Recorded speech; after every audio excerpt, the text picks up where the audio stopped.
ఒకప్పుడు 95లో మీరు ఒక్కసారి చూస్తే నేను వస్తున్నానంటే రాష్ట్రంలో అందరూ భయపడిపోయేవాళ్ళు.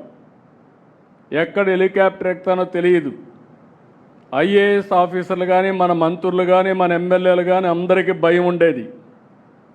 అందుకే తప్పులు చేయడానికి సాహసించేవాళ్ళు కాదు. ఇప్పుడు కాలం మారింది, కానీ టెక్నాలజీ వచ్చింది.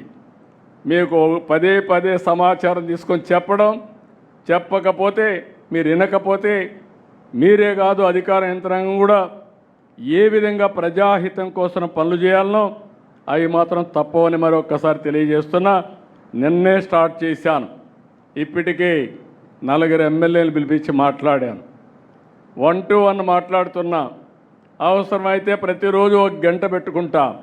ఒక 4 మీతో మాట్లాడతా. నిర్మోహమాటంగా మీకు చెప్తా. మీరు చెప్పింది వింటా. మళ్ళీ నేను గైడ్ చేస్తా. మారితే శుభం, మారకపోతే మనం ఏ విధంగా ముందుకు పోవాల్సిన అవసరం ఉంది. ఈ విషయం కూడా నేను చాలా స్పష్టంగా ఉన్నా. మొహమాటం లేదు, ఎవరి విషయంలో మొహమాటం లేదు. నా విషయంలో కూడా చెప్తున్నా.